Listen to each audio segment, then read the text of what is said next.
مقدس اردبیلی کا میں نے آپ کو ذکر کیا ابھی. مقدس اردبیلی تہجد کی نماز، صبح کی نماز کے لیے برتن، بالٹی کنویں میں ڈالی پانی کے لیے، نکالا ہیرے جواہرات، کہا پروردگار میں نے تجھ سے پانی مانگا تھا واپس. پھر نکالا، پھر ہیرے جواہرات، اب پروردگار مجھے پانی چاہیے. پھر ڈالا، پھر نکالا، پھر 3 دفعہ کیا، ہیرے نکلے، مگر کہا نہیں مجھے نہیں چاہیے، مجھے وضو کے لیے پانی چاہیے. اللہ اکبر. یعنی جو آخرت کے پیچھے بھاگتا ہے، دنیا اپنے خزانے نکالنا شروع کر. خزانے محترم، اور کتنی مثالیں آپ کے سامنے. دنیا سکڑ جاتی ہے.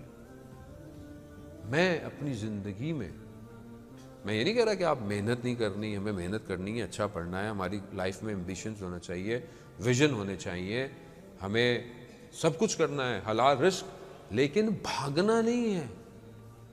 آپ اگر کما رہے ہیں، مولا کائنات کیا فرماتے ہیں کہ تعجب ہوتا ہے مجھے اس شخص پر جو اپنی ساری زندگی کمانے میں خرچ کر دیتا ہے اور پھر اس کمائی ہوئی چیز کو اپنی صحت جو اس کی بگڑ جاتی ہے اسے صحیح کرنے میں خرچ کر دیتا ہے. یعنی ساری زندگی کماتے رہے، بیمار ہو گئے، آخر میں بیمار پڑے، سارے پیسے بیماری میں لگ رہے ہیں. تعجب ہوتا ہے مولا کا. اور زندہ ایسے ہے جیسے کبھی مرنا ہی نہیں ہے، ایسے زندہ رہ رہا ہے. اور جب مرتا ہے تو ایسے جیسے کبھی تھا ہی نہیں. یہ ہے زندگی. اس زندگی کے لیے ہمیں فکر کس چیز کی ہونی چاہیے؟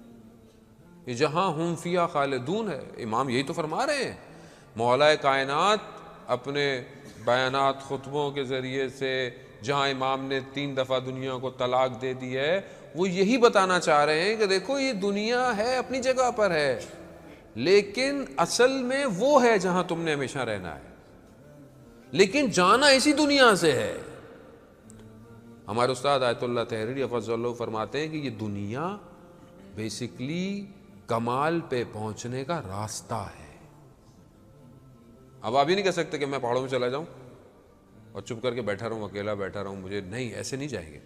کمال پہ جانا ہے تو سوسائٹی میں رہنا پڑے گا، امتحان دینا پڑے گا، درگزر کرنا پڑے گا، اپنا مال انفاق کرنا پڑے گا، دوسرے کا حق ادا کرنا پڑے گا. خوب جب آپ امتحان ہی نہیں دیں گے تو آپ کو رزلٹ کیسے ملے گا؟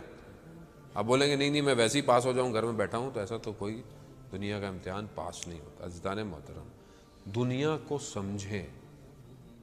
حضرت عیسیٰ علیہ السلام جو نبی خدا تھے، دنیا خوبصورت ایک خاتون بن کر آئی اور ایک لباس جیسے ایک دلہن لباس پہنتی ہے ویسے آئی.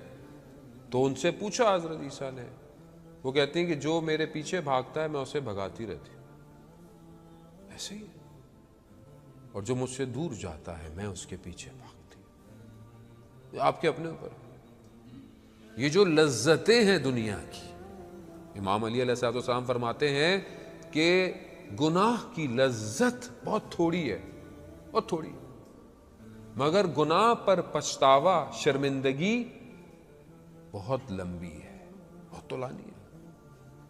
تو اب یہ تھوڑی سی لذت کے لیے بعد میں لذت لے لیتا ہے، لیکن بعد میں کیا ہوتا ہے؟ انسان پچھتاتا ہے. تو بہرحال میں جوانوں سے کہوں گا کہ ہم اس اصل لذت کے پیچھے،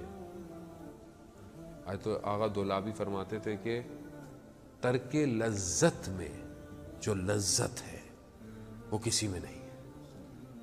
یعنی جو آپ کو جو دنیاوی اٹیچمنٹ مل رہی ہے، دنیاوی چیز اٹریکٹ کر رہی ہے، اس کو ڈی اٹیچ کرنے میں جو مزہ ہے وہ کسی اور چیز میں نہیں ہے.